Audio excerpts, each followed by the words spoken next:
Alors, bonjour à tous et à toutes. J'ai le plaisir ce matin d'accueillir Jeanne Billon, qui est directrice littéraire des éditions Rivage Noir, parce que nous allons ensemble parcourir le catalogue de cette maison, de cette maison dans la maison Rivage, qui fête cette année ses 40 ans.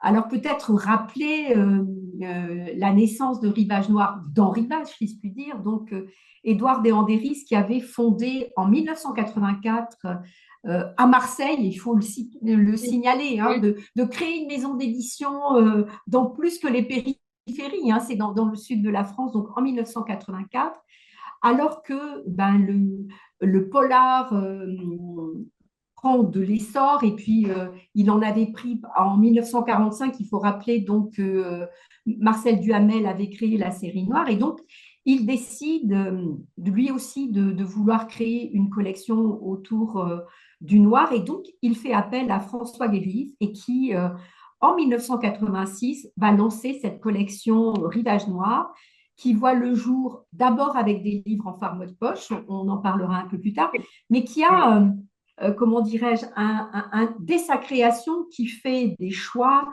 très originaux, à la fois par l'identité visuelle, il est reconnaissable, par les nouvelles voix, hein, puisque donc la collection euh, veut donner la place à des nouvelles voix, mais aussi à des auteurs classiques en retraduisant et republiant leurs textes. Euh, et donc, Jeanne va nous permettre ce matin de pouvoir euh, faire le parcours à travers l'histoire de cette maison et surtout avec l'arrivée de James Ellroy dans la maison, qui a été, je pense, on peut le dire, un événement marquant et un tournant pour l'histoire de la maison. Oui, oui, ça a été un tournant, mais j'allais dire, on n'en est pas encore tout à fait là, parce que avant que James Ellroy n'arrive, ce qui ne se produit pas avant Oui. facilement un an depuis la création, vous avez parlé de l'identité visuelle, et ça me semble une chose très importante à détailler, parce qu'en fait, le succès de Rivage Noir repose aussi là-dessus. Vous avez parlé de la création de la série noire par Marcel Duhamel.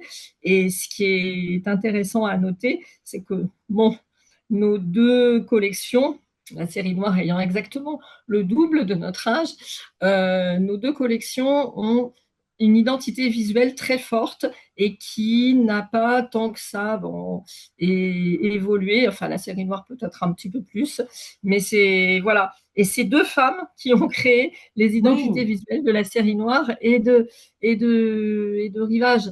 Voilà, Germaine Gibard pour la série noire et Jacqueline Guiraman, qui était donc de la famille du cofondateur de Rivage à Marseille, qui est une graphiste extrêmement talentueuse et qui a créé qui a fait cette proposition en fait à François Guérif, qui est un grand cinéphile, ce qui est aussi très important dans tout ce qui s'est passé autour de Rivage. Le cinéma a toujours joué un rôle très important.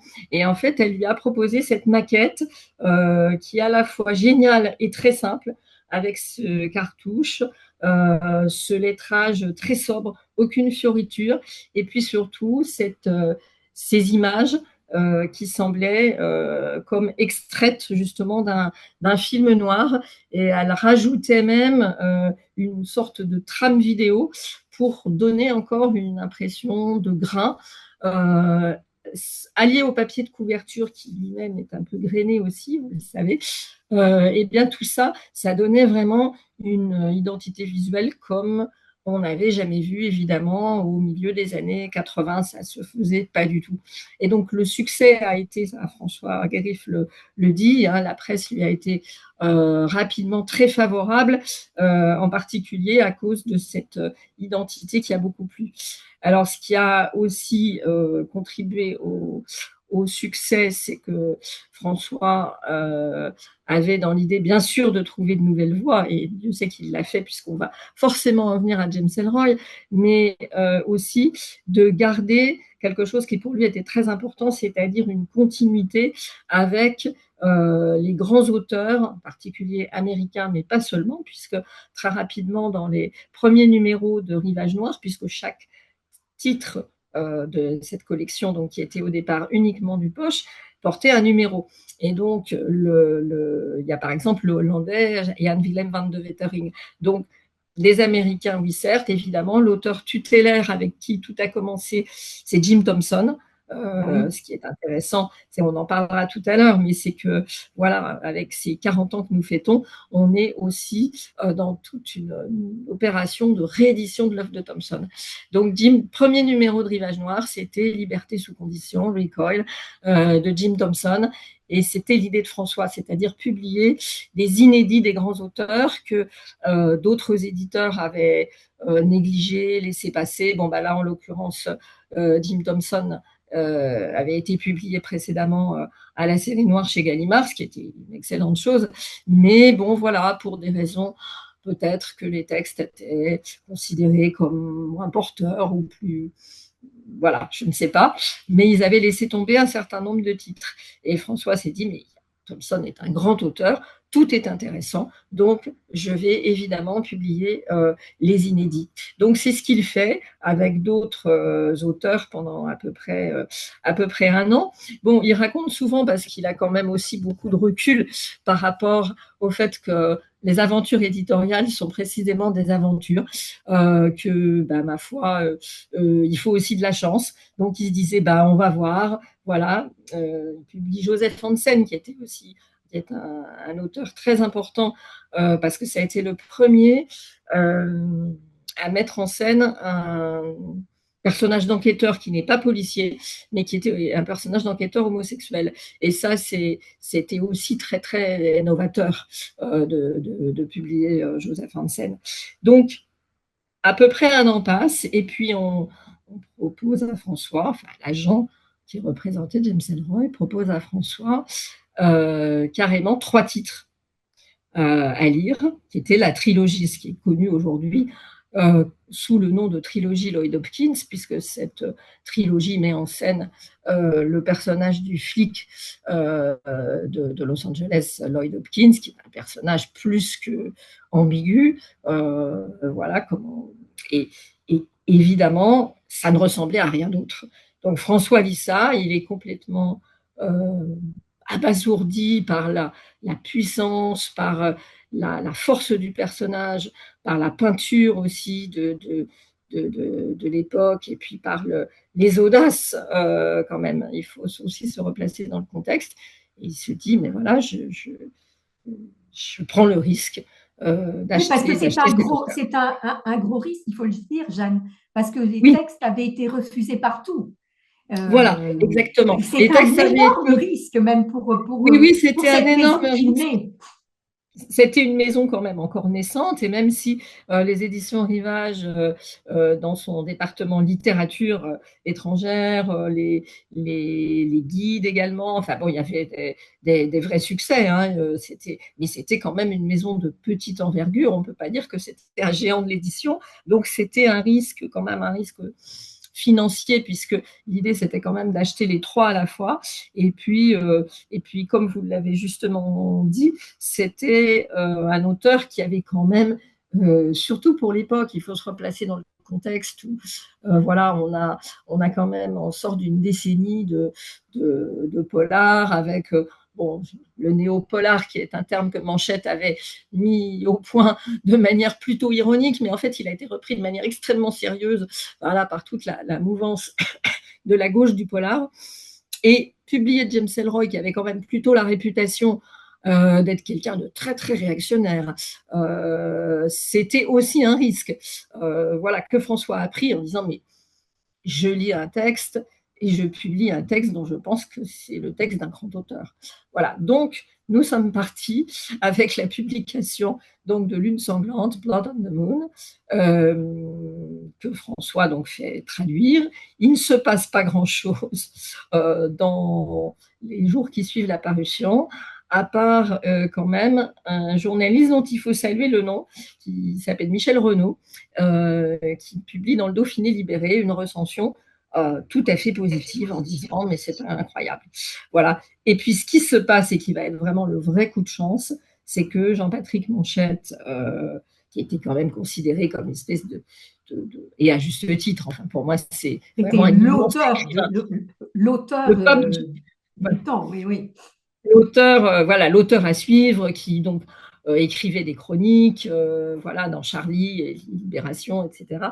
Et donc, il a l'occasion de lire ce livre et il se rend compte, enfin, immédiatement, évidemment, Manchette était aussi non seulement un grand auteur, mais aussi un très grand critique, que évidemment, c'est quelque chose d'incroyable. Et le titre de Libération, c'était James est le roi. Et le, la formule, ils aimaient déjà beaucoup les jeux de mots à l'époque. Hein. Et la formule qu'utilise Manchette pour parler du style d'Elroy, il parle de pour le dire en termes balistiques, son épouvantable puissance d'arrêt. Et c'est vrai que on est complètement arrêté au sens effectivement strict quoi, du terme. Et là, les choses se sont emballées. Ça a été vraiment le début de la carrière d'Elroy. Et puis après est venu donc la suite de la trilogie Lloyd Hopkins, est venu le grand moment du Dahlia Noir, qui a été aussi un moment tout à fait marquant. C'est le livre qui a vraiment lancé Elroy auprès du grand public. Quoi. Donc ça a été une étape majeure. Après, il y en a quand même eu d'autres avec l'arrivée, par exemple, de Denis Lehane. Voilà, je ne sais pas si j'en dis quelques Mais mots oui, aussi. absolument. Mais oui, bien sûr, Parce tout que, à fait. en fait, ce qui est intéressant, c'est que on se dit aujourd'hui, bah pareil, Dennis Lehane comme James Ellroy, c'est un incontournable du roman noir, c'est un immense auteur, voilà, qui est certainement au panthéon des 10 ou 15 grands auteurs de romans noirs contemporains, mais ça n'a pas été gagné dès le début, parce que quand, bah pareil, François, enfin, j'étais là du coup à l'époque, on reçoit le manuscrit de Un dernier vers avant la guerre, donc la première aventure du duo d'enquêteurs Kenzie et Gennaro. Euh, François trouve ça formidable, il me le fait lire, je trouve ça formidable. Il dit, ah là là, mon Dieu, mais vraiment, voilà quoi, on a quelque chose là. Et donc le livre sort, et pareil, il ne se passe pas grand-chose. Enfin, il fait moins que se passer pas grand-chose. Euh, les ventes de ce premier titre ne sont pas bonnes, surtout pour l'époque où on vendait beaucoup plus de livres qu'aujourd'hui, que les éditeurs n'en vendent aujourd'hui. Et voilà, alors c'est là que je veux dire quelque chose d'important aussi par rapport à la spécificité de Rivage Noir et à ce que François a vraiment fait aussi de nouveau par rapport à un certain nombre de ses confrères, c'est qu'il ne cherche pas à faire des coups, il cherche à publier une œuvre, un auteur dans lequel il croit. Et il croit en Denis Lehane. Donc, il s'obstine et on reçoit la suite de Kenzie Gennaro, Ténèbres, prenez-moi la main, qu'on trouve mieux, tout aussi bien, enfin je ne sais pas, qu'on trouve formidable aussi. Et là, on sent qu'il y a quand même un vrai frémissement, il y a quelque chose, une mayonnaise qui est en train de prendre, la presse s'en empare, et là, on se dit que ça commence.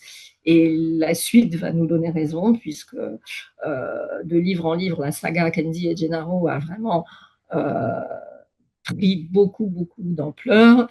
Et là encore, il y a un livre clé. C'est pas un Kenzie et Gennaro, c'est peut-être le livre le plus connu de Dennis Lehane, qui est Mystic River. Et là, pareil, il y a quelque chose qui explose vraiment. Et là, les ventes atteignent quelque chose d'assez stratosphérique avec Mystic River. Et puis après, ça s'enchaîne avec Shutter Island, dont je me souviens très bien qu'on avait reçu le texte sur manuscrit.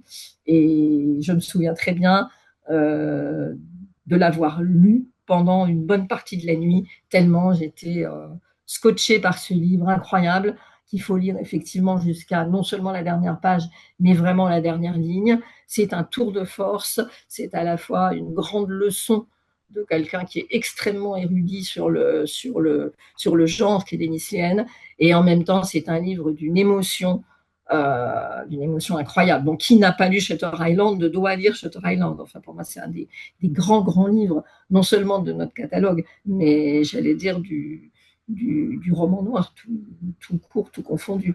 Voilà, puis après, il y a eu aussi quand même l'arrivée dans la collection d'un auteur qui a aussi fait beaucoup de bruit et qui obéit à cette ligne éditoriale qui a été celle de François et de Rivage Noir et qui demeure aujourd'hui, puisqu'on essaye avec Valentin Baillage de continuer dans cette même esprit.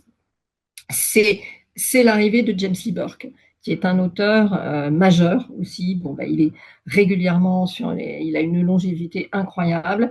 Il est toujours aussi bon conteur. Il nous éblouit à chaque fois. On se rendra compte, je crois, rétrospectivement, bon, j'allais dire les dieux du polar lui prêtent longue vie. On l'aime tellement. Mais franchement, on se rendra compte, je pense, à quel point James Lee Burke aura chroniqué l'Amérique et en particulier l'Amérique de la Louisiane, du Montana et du Texas, tant en brossant des fresques vraiment historiques, mais chez lui, tout est important. Tout ce qui se passe aujourd'hui dans le monde contemporain, ce qu'on voit beaucoup plus avec son personnage de Dave Robichaud et son acolyte Clete Purcell, ça plonge ses racines dans l'histoire. C'est quelqu'un qui, l'histoire des États-Unis, elle est jeune par rapport à notre vieille Europe, mais il montre très très bien que tout vient voilà, de la guerre de sécession, de l'esclavage, de toutes les tâches originelles. D'ailleurs, pour revenir à James Ellroy, le début d'American Tabloid, c'est l'Amérique n'a jamais été innocente. Et donc, James Lee Burke pourrait reprendre cette phrase à son compte. Mais lui, il a une langue qui nous éblouit à chaque fois, qui est une langue lyrique. Donc, c'est pareil, j'ai très, très envie, moi, bon, il est, voilà, enfin, il est tellement considéré sur le continent nord-américain que je n'ai pas besoin de le présenter davantage. Mais franchement, ceux qui n'ont pas encore lu James Lee Burke, là, on sort en juin, Étranger à la dérive, qui se passe, qui est une fresque historique qui se passe, qui commence grosso modo à l'époque de Bonnie and Clyde et qui poursuit la saga de cette famille Hollande où ils sont combattants, ils vont combattre sur le théâtre d'opération des guerres mondiales, mais ils sont aussi Texas Rangers. Enfin, il y a comme ça tout un brassage historique et familial. Et puis, voilà, comme je vous le disais, c'est vraiment une façon de parler de ce qu'est l'Amérique, de ce qui la constitue. Et puis, là, dans Étranger à la dérive, il est question aussi quelque chose de pas forcément attendu, mais à travers un personnage qui est très important dans le livre, il est question de l'antisémitisme. Et c'est vraiment à chaque fois Burke qui trouve des angles comme ça pour nous faire des leçons d'histoire tout en étant dans le pur romanesque. Et moi, je trouve ça magnifique. Alors, vous en parlez là à travers ce que vous nous racontez des auteurs et de leurs livres. Cette collection Rivage Noir, c'est une collection de littérature à part entière. Hein. Oui, Pour Rivage Noir, le polar, c'est pas de la sous-littérature, c'est de la littérature à part entière. Et ce qui caractérise quand même les auteurs et les autrices que vous publiez, c'est leur style, une véritable démarche littéraire. c'est une véritable démarche littéraire. Et en fait, alors François Guérif est l'auteur d'un livre d'entretien qui est en fait une sorte de manuel racontant sa passion pour les auteurs qu'il a découverts ou qu'il a lus tout simplement. Ça s'appelle donc Du polar. Et en exergue, il a cité ce petit échange avec une très très grande autrice de romans noirs qu'on va publier d'ailleurs l'année prochaine, qui est Dorothy B. Hughes, qui était une scénariste réputée à Hollywood, une très grande autrice, puisque c'est ce roman In a Lonely Place qui a donné lieu au film de Nicolas Ray, In a Lonely Place, enfin le violent, avec Humphrey Bogart et Gloria Graham. Et en fait, Dorothy B. Hughes, qui n'avait pas sa langue dans sa poche, lors d'une interview, on lui avait dit pour vous, qu'est-ce que la littérature policière? Et elle avait répondu de la littérature. Et François a mis ce petit échange en exergue, et je trouve que ça dit tout. Ça aussi, c'était, on va dire, novateur dans l'idée de créer Rivage Noir, c'est-à-dire c'était publié de grands auteurs littéraires, des voix littéraires.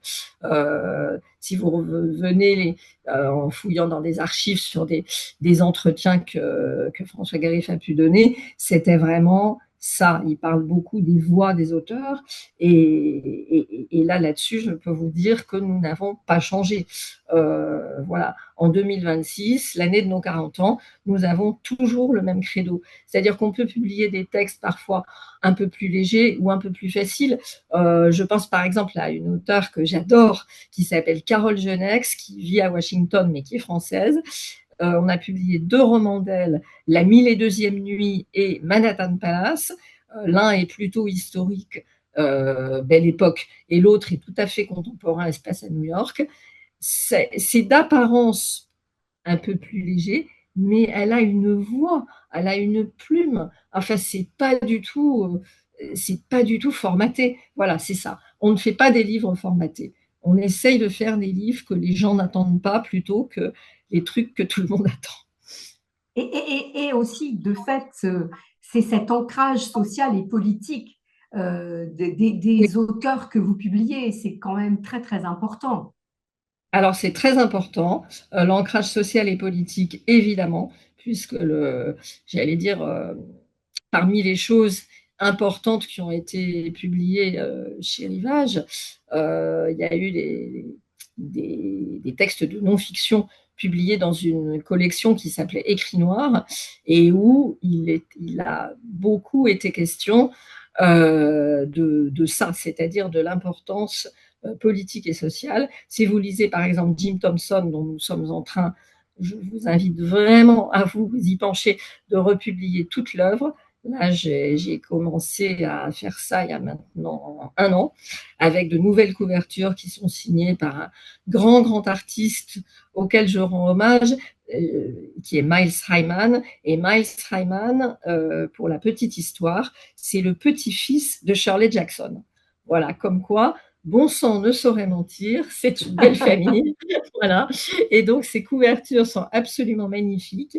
Et là, voilà, nous venons de rééditer quand même une bonne dizaine de titres de Jim Thompson, y compris donc le numéro 1, Liberté sous condition, mais aussi un roman formidable qui s'appelle Ici et maintenant, qui est quasiment autobiographique dans le cas de Thompson.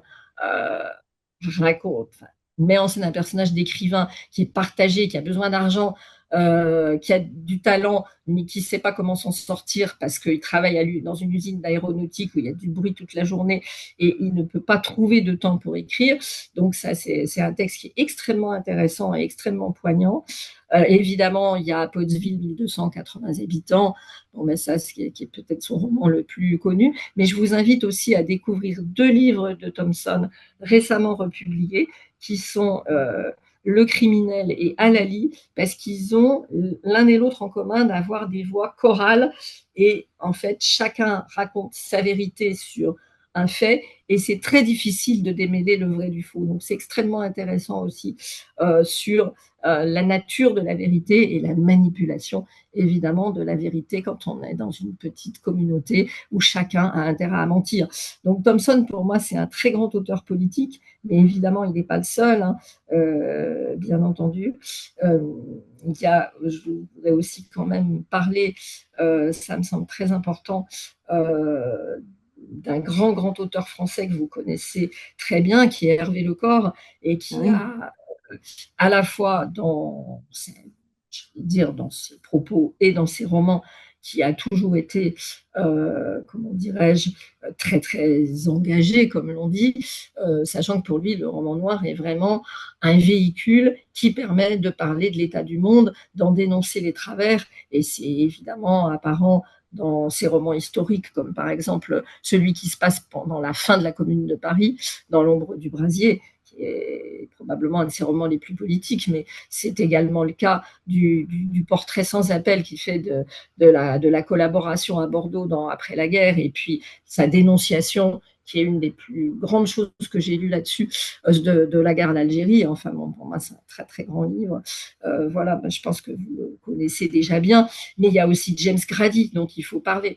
James Grady, c'est l'auteur des 6 jours du Condor, devenu les 3 jours du Condor dans le film de Sidney Pollack, mais c'est quelqu'un qui a eu l'occasion, à ses débuts, avant d'être assistant parlementaire, de travailler auprès d'un grand journaliste d'investigation, ce qui lui a permis de voir un petit peu les coulisses de Washington et de s'apercevoir que il y avait des choses pas forcément très très honorables derrière derrière la façade blanche de la maison, et voilà, donc grand auteur politique aussi, qui parle de tout ce qui est complots internationaux, etc.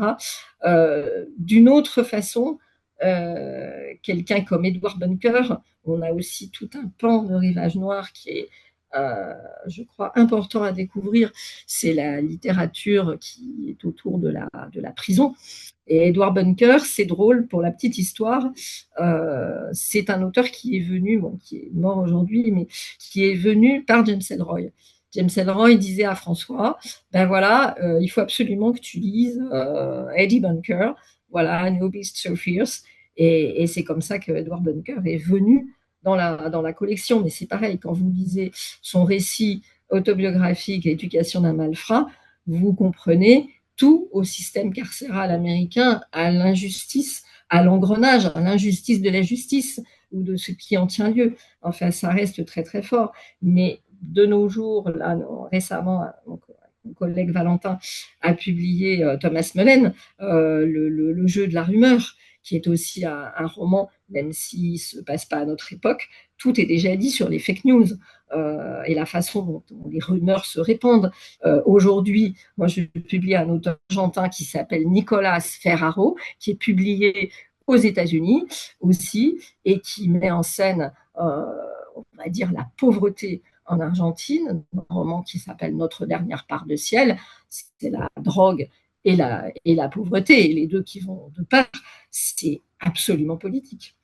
Est-ce que vous diriez que c'est ça, cet aspect politique et social, qui fait la singularité des auteurs que vous publiez? Parce qu'il y a quand même une singularité dans les auteurs dont vous portez les textes. Bah, ça fait partie des singularités. De toute façon, ça, j'allais dire, je pense que c'est quand même quelque chose qu'on partage très fort avec, par exemple, nos confrères de la série Noire, qui viennent de sortir un roman là, je fais de la publicité, mais ils viennent de sortir un roman de Thomas Bronek, qui est Oui, tout à fait. une politique fiction quand même très forte et très crédible. Euh, voilà, on est tout à fait, je crois, sur la même longueur d'onde, c'est-à-dire cette nécessité de parler de l'état du monde, de ses dysfonctionnements et des inquiétudes que cela suscite. Et comme disait Victor Hugo, avec François, on est bien cité, nous n'avons que le choix du noir, parce que de toute façon, ou effectivement on est dans l'aveuglement, ou si on est dans la lucidité, on ne peut que tourner son regard vers le noir. Donc voilà, nous n'avons que le choix du noir. Et voilà, moi j'ai publié une trilogie dont je suis assez fière. Bon, ça serait vraiment bien que par chez vous on la découvre. C'est la trilogie de la transparence de Benjamin Fogel, qui là aussi est une politique fiction. C'est vraiment un roman une série d'anticipation sociétale, puisque Benjamin Fogel imagine un monde en 2058, c'est-à-dire vraiment très proche du nôtre, en fait, avec les etc., et dans lequel tout est transparent. Les données sont accessibles à tous. Donc, que devient dans ce monde qui est transparent et qui a de bons côtés, puisque la criminalité a disparu, le revenu universel aux gens de vivre très bien sans aucune angoisse du lendemain. Il y a de vrais côtés positifs dans la dystopie qu'a imaginé Benjamin. Sauf que devient l'individu, que devient son espace de liberté, que devient son identité. C'est vraiment des questions qui sont fondamentales dans cette trilogie. Donc la transparence selon Irina. Ensuite, il y a le silence selon Manon, qui est un petit flashback. Et le tout dernier qu'on vient de sortir en poche, l'absence selon Camille, où là, les populations se révoltent en fait quand même. Alors, peut-être, Jeanne, j'aimerais que vous puissiez nous parler de, parce qu'aujourd'hui, dans les rayons des librairies ou des bibliothèques, euh, Rivage Noir, c'est à la fois du poche et du grand format. Oui, oui. Dans l'histoire de la maison, j'aimerais, ce serait intéressant que vous nous disiez quand est-ce que le grand format est arrivé. Et en Euh, fait, le grand format est arrivé, si je ne dis pas de bêtises, bon, grosso modo, avec le Dahlia Noir. Mais en fait, réellement, je crois juste avant, il me semble que c'est arrivé avec un roman de Robin Cook. Bon, le grand Robin Cook, l'auteur de GT Dora Suarez, aussi également immense auteur dont il faudrait parler longuement parce qu'il a été une source d'inspiration extrêmement importante pour un auteur majeur d'aujourd'hui, dont on vient de publier un livre magnifique qui est Munich. Et l'auteur, c'est donc David Peace.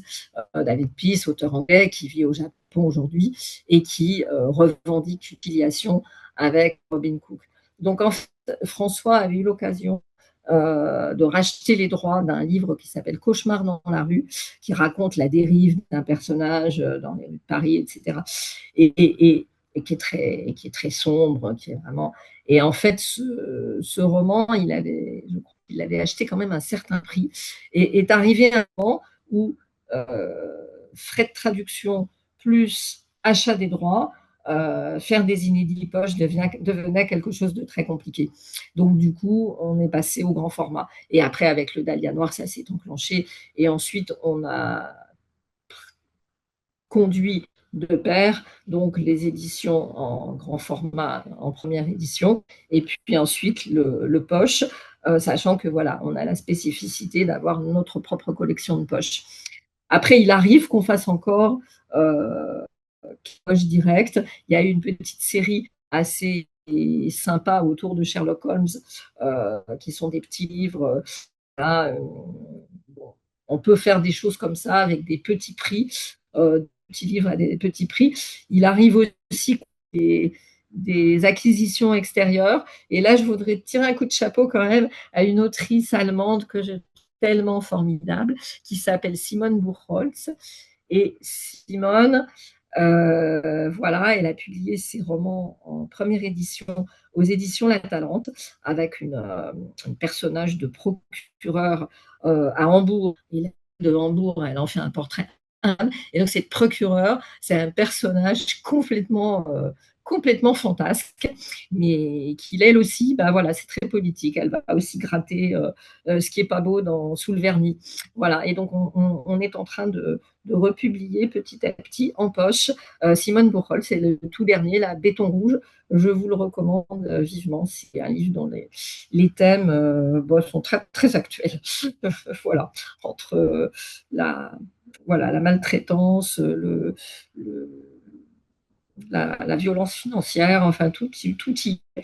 Et c'est une héroïne, si vous ne craquez pas pour, franchement, c'est vraiment. Voilà. Donc, donc voilà, c'est des choses qu'on fait comme ça de temps en temps. Et mon collègue Valentin a entrepris d'acheter pour le poche, lui, de son côté, un autre auteur formidable qui est Tristan Saul, que vous connaissez, puisque en fait, il est publié en première intention au Cartanier. Et donc, voilà, avec cette série tout se répond, hein, c'est organisé dans un cycle de la place Carrée, donc place, espèce de ville de banlieue qui n'est pas vraiment nommée, mais à chaque fois, vous avez une thématique, un angle de ce qui se passe dans cette place Carrée. Et donc là, on vient d'en sortir un, on va en sortir un autre l'année prochaine. Et voilà, ça fait partie des choses comme ça on n'est pas, comme l'on dit vulgairement dans le jargon, des pochistes, mais on va passer toujours dans le même esprit. on va essayer de chercher des voix un petit peu singulières. Et voilà, Tristan Saul, c'est une voix singulière. Simone Bourrol, c'est une voix singulière. Donc même quand on, voilà, on a des achats de poche, eh bien, c'est ça qu'on aime bien faire. Alors, on a tout à l'heure parlé de diversité des auteurs, de leur singularité, mais il y a aussi au sein de la collection des diversités de genres, parce que à côté du roman noir, je ne sais pas si vous dire pur et dur, mais il y a d'autres genres que vous développez aussi. Ah bah complètement, puisque là, bah, je vous parlais justement de pas de côté, comme par exemple l'idée de publier une dystopie d'anticipation. Voilà, mais on peut aussi publier des westerns d'Elmore Leonard, donc on peut trouver aussi voilà, des choses comme ça. On peut trouver bien sûr de l'enquête et de la procédure, tout ce qu'il y a de plus classique, mais par exemple, dans le genre pas de côté, alors François a quand même publié un certain nombre de titres d'un auteur inclassable qui s'appelle Mark Bem. Et Mark Bem, d'ailleurs, il y en a aussi du côté de la série noire. Je pense que c'est plutôt folio policier. Mortel randonnée, ça doit vous dire quelque chose, le film de Claude Miller. Et Mark Bem, on a republié il y a peu de temps La Reine de la Nuit. Et La Reine de la Nuit, ça ne ressemble à rien de ce qu'on peut lire de manière standard dans un roman noir, mais c'est un livre d'une audace, d'une perversité, il faut dire ce qui est, mais au bon sens du terme, et ça vous explique tout sur la nature profonde du nazisme. Enfin, moi, j'ai lu les textes de Johann Chapoutot avec beaucoup d'intérêt. Pour moi, c'est un immense historien, mais il n'empêche que vous lisez La Reine de la Nuit de Mark Bem et vous vous dites, ah oui, en fait, on comprend tout. Voilà, James Grady, lui, il fait plutôt de l'esprit, comme je vous l'ai dit. Jack O'Connell, grand auteur de la fiction aussi, trop tôt disparu. Lui aussi, il fait on n'appelait même pas ça de la dystopie à l'époque où ces livres paraissaient, mais c'est vraiment ce qu'il fait, puisqu'il a inventé une ville imaginaire qui s'appelle Quincy-Gammon, qui est une ville de la côte est, de la Rust Belt, de cette Amérique industrielle qui n'existe plus en fait, où il n'y a plus que des carcasses d'usines, il n'y a plus, voilà. Et donc il imagine que dans cette ville, ben, c'est pas très éloigné de ce qui se passe aujourd'hui dans certains endroits. Il y a des zones de non-droit, la loi telle qu'on la connaît a disparu, et c'est la loi du plus fort, c'est la corruption qui règne et la criminalité qui règne à tous les étages. C'est une œuvre très puissante, très, très sombre, mais très belle, magnifiquement écrite. Je recommande hautement Jack O'Connell, qui est aussi quelqu'un qu'Elroy admire beaucoup. Comme quoi, on dit, moi j'entends, ah mais il est très égocentrique, James Roy, etc. Elle parle que de lui. C'est pas vrai. Elroy a énormément de générosité vis-à-vis des confrères qu'il admire. Et Jack O'Connell en faisait clairement partie.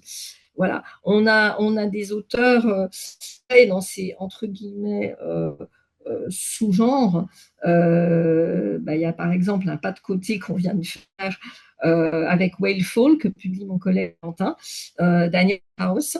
Ce roman se situe, bah, c'est un roman en lieu clos si vous voulez aller par là. C'est bon, un jeune pêcheur qui est avalé par un cachalot. Bon, il faut partir du principe que c'est possible. Et à partir du moment où vous dites que c'est possible, on est avec lui à l'intérieur de ce cachalot. Va-t-il s'en sortir? Et on a un récit en alternance avec souvenirs de son père, puisque tout part là quand même. Et c'est aussi un roman familial qui est quand même très poignant. Donc on fait des pas de côté comme ça. Shirley Jackson aussi, bon, qui est plutôt considérée comme la reine du geek, avec des éléments fantastiques, on va dire c'est un fantastique mental, mais il n'empêche, voilà, on publie Emily Sandman-Mandel, La mère de la tranquillité. Beaucoup classeraient ce livre dans le rayon science-fiction, puisqu'il est question de voyage dans le temps. Donc, il y a plein de sous-catégories, si on peut dire, parce qu'en fait, on ne s'interdit rien. Et c'est ça qui est vraiment intéressant. Il peut y avoir toutes sortes de possibilités, et je dirais qu'il y a un auteur immense du catalogue qui résume bien ça, c'est Donald Westlake. Donald Westlake, quand il écrit sous le pseudonyme de Richard Stark, on va d'ailleurs en rééditer en octobre, enfin même en éditer, parce que voilà, c'est un texte qui n'est jamais paru chez Rivage. Il écrit des romans hard-boiled de gangsters. Quand il écrit sous le nom de Donald Westlake, il écrit des romans souvent drôles, avec la série du cambrioleur John Dortmunder, ou d'autres personnages, comme le personnage de Smoke, par exemple, qui est très drôle, ou des satires de la presse, comme Jack Ingersoll et Sarah Jocelyn, qui sont quand même des personnages formidables et ça nous parle déjà de toutes les manipulations de l'information. Et voilà, et je dirais Westlake, suivant, quand il écrit Ordo, c'est une histoire d'amour, d'une beauté, d'une mélancolie. Manchette adorait ce livre. Vous voyez, c'est un même auteur est capable d'avoir tellement de cordes à son arc ou tellement de couleurs sur sa palette. Je crois que c'est bien à l'image de la collection. En fait, voilà, oui, tout nous intéresse et on ne s'interdit rien à partir du moment où il est question de, voilà, il est question de noir, bien sûr, il est question d'explorer le monde ou d'explorer le psychisme humain dans évidemment, bon, bah, tout ce qui ne va pas. Mais Alors, voilà. j'allais vous demander, Jeanne, pour terminer cette rencontre, quels étaient les défis pour Rivage Noir aujourd'hui. Mais je trouve que ce que vous venez de dire, c'est quand même extraordinaire de dire que vous ne interdisez rien et que c'est les auteurs et leurs textes qui sont pour vous le plus important. C'est Oui, ce oui, qui ressort de ce que vous nous racontez, ce qui est magnifique. ben, clairement, c'est évidemment les auteurs qui priment et à chaque fois, ben, c'est un peu l'excitation de la découverte. Là, je viens de lire et on va le publier sans doute au second semestre de l'année prochaine, un auteur espagnol qui s'appelle César Pérez Crida et qui raconte une histoire de veuve noire profondément inquiétante, mais en même temps aussi qui raconte la pauvreté en Extrémadour, quoi. Donc, c'est ça l'idée, c'est d'avoir à la fois une histoire romanesque forte et en même temps d'avoir le portrait d'un endroit, d'une époque, et évidemment de voir comment il y a la conflagration entre toutes les passions humaines, ambition, jalousie, etc. On a également découvert un auteur italien qui s'appelle Luca Mercadante. Et Luca Mercadante, ça va faire aussi partie des futures parutions, soit l'année prochaine, soit tout début 2028. C'est un auteur italien qui a fait, comme on dit, un effet bam en Italie par la noirceur, la violence de ce qu'il dépeint d'une ancienne station balnéaire où se retrouvent voilà, à la fois des migrants, des drogués. C'est un monde apocalyptique et en même temps pas dénué d'humanité. Et c'est ça qui est très important. C'est-à-dire que ça aussi, ça caractérise Rivage Noir et ça préside à nos choix. C'est-à-dire que ça peut être extrêmement noir, mais ça n'est jamais gratuit. Ce qu'on ne fera pas, c'est des histoires spectaculaires de tueurs complètement fabriqués, aussi bien faites soient-elles. Euh, il faut que derrière la noirceur, il y ait toujours cette palpitation d'humanité. Ça, pour nous, c'est très, très important. Bah, écoutez, merci beaucoup, Jeanne. Peut-être une dernière question, si vous m'autorisez. Euh, Et vous disiez, oui, le défi, bah, le défi, en fait, c'est de continuer. Voilà, j'ai pas répondu à votre non, non, question, c'est pas non, bien. Euh, mais peut-être là, vous avez parlé de vos découvertes. Comment vous les faites, ces découvertes? Vous avez dit que Elroy vous a fait découvrir des auteurs. Est-ce que les auteurs vont découvrir d'autres auteurs? J'imagine que vous avez des agents. Ces découvertes-là, comment vous les faites? Ben, en fait, c'est très varié. Il y a vraiment aussi des questions de. Alors, parfois, ça passe vraiment par des canaux très, très traditionnels d'agents littéraires, hein. Voilà, comme récemment Thomas Mullen, Dominique Nolan, un auteur aussi que j'aime beaucoup, beaucoup, qui, avec son personnage cabossé de l'inspecteur Harry McCoy, Alan Parks, euh, et ça, vraiment, ce sont trois auteurs qui sont passés par des canaux traditionnels d'agents qui savent ce qu'on fait. Donc, en fait, ils nous recommandent aussi des choses bon, qui peuvent ne pas nous plaire, mais qui sont jamais vraiment à côté de la plaque. Voilà, et là, en l'occurrence, c'était pas du tout à côté de la plaque, puisque ce sont voilà, des auteurs qui peuvent être un peu classiques au sens où voilà, c'est de la procédure policière, des enquêtes, mais voilà, qui évidemment ont ont leur singularité.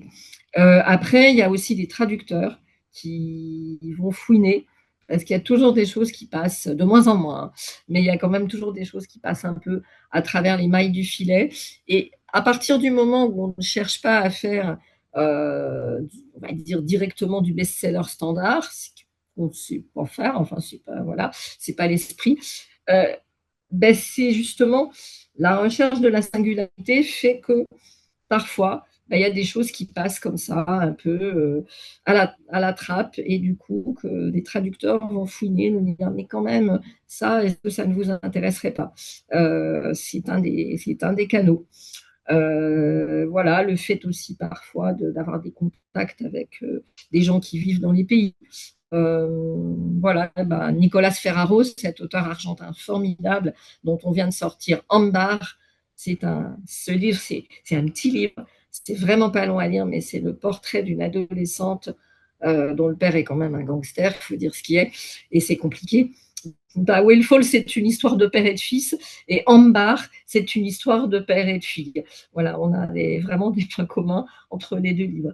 Et c'est vrai que ben voilà, c'est un auteur dont en fait le traducteur m'en parlait, parce qu'ils ont été en contact directement avec l'auteur par divers biais, et il se trouve que il n'avait pas atteint les canaux des agences classiques. Voilà, donc je ne sais pas si ça répond aux questions, mais Oui, ça c'est. répond tout à fait. Ben, Jeanne Billon, je vous remercie encore pour ce survol de la maison à travers ses auteurs. C'est vraiment passionnant. Alors, euh, merci beaucoup et bon anniversaire à Rivage Noir.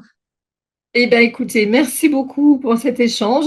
Voilà, c'était très sympathique et voilà, voilà, c'est toujours bien. Puis n'hésitez pas surtout à poser des questions additionnelles s'il y a des choses qui n'étaient pas claires ou d'autres choses que vous aimeriez savoir. Alors moi, je voudrais quand même adresser, voilà, un petit coup de chapeau à ben voilà, nos auteurs québécois qu'on adore. Je viens de recevoir à l'instant même un mail d'André Michaud, voilà, Ah qui oui, bien est sûr. pour nous une immense autrice. Donc évidemment, j'en parle avec un enthousiasme qui est corroboré par les très beaux résultats qu'on fait avec Baignade, qui est un livre exceptionnel à tous égards. C'est une grande, voilà. Elle incarne l'esprit Rivage Noir, c'est-à-dire c'est à la fois euh, très prenant sur le plan romanesque, et puis en même temps, c'est une très grande artiste. Donc voilà. Merci André. Ben, merci beaucoup, Jeanne. Ben, merci à vous, avec plaisir. À bientôt. Au revoir.